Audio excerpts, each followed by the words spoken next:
ময়নার প্রাক্তন তৃণমূল বিধায়ক সংগ্রাম দোলই আজকে শুভেন্দু অধিকারীর হাত ধরে বিজেপিতে জয়েন করলেন।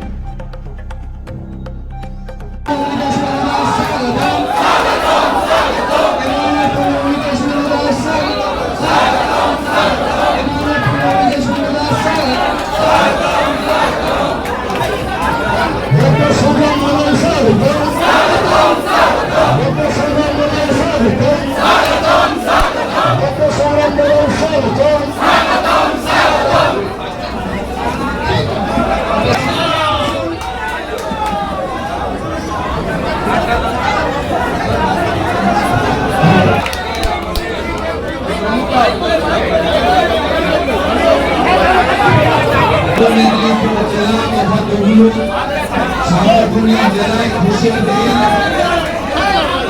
আমাদের এই জেলার একজন তরুণ সমাজসেবী যিনি তার স্বাস্থ্য পরিষেবা নির্বিশেষে প্রচুর মানুষকে সেবাদান করেন। যাকে ময়নার মানুষ একটা সময় সাথে ছিলাম, তিনি এখানকার বিধায়ক হয়েছিলেন এবং অত্যন্ত সৎ পরিচ্ছন্ন একজন ময়না জগতের মানুষ।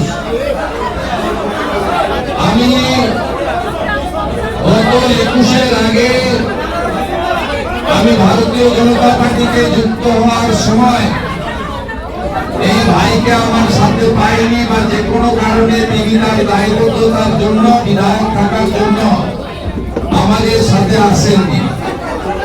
তো আজকে পশ্চিমবঙ্গে পরিবর্তনের প্রয়োজনে পশ্চিমবঙ্গে সিন্ডিকেট রাজ, কাটমানি, চাকরি চুরি, শিক্ষা স্বাস্থ্য ব্যবস্থার ভয়ঙ্কর অবস্থার কারণে এবং বিশেষ করে নরেন্দ্র মোদীর নেতৃত্বে পশ্চিমবঙ্গ সুরক্ষিত হয়ে ভারতবর্ষ সুরক্ষিত হবে। তাই বিকশিত ভারত তখনই হবে যখন বিকশিত পশ্চিমবঙ্গ হবে। তিনি বিনা শর্তে আজকে প্রাক্তন বিধায়ক, তরুণ নেতা, সুচিকিৎসক আমার ভাই ডক্টর সংগ্রাম দোলইকে আমরা বিশ্বের সর্ববৃহৎ রাজনৈতিক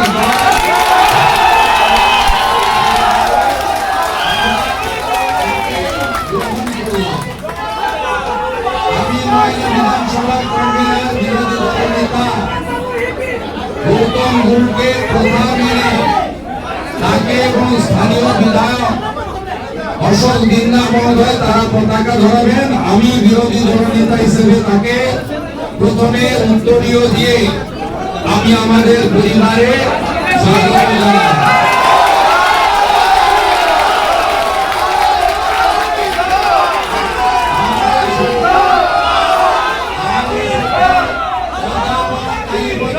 অধ্যাপক কালীপদ মাইতি আমাদের সঙ্গে আজকে যুক্ত হলেন বিজেপি পরিবারে।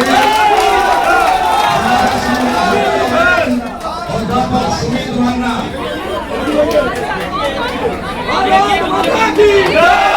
আমাদের সঙ্গে সঞ্জিত চক্রবর্তী, আমাদের সঞ্জিত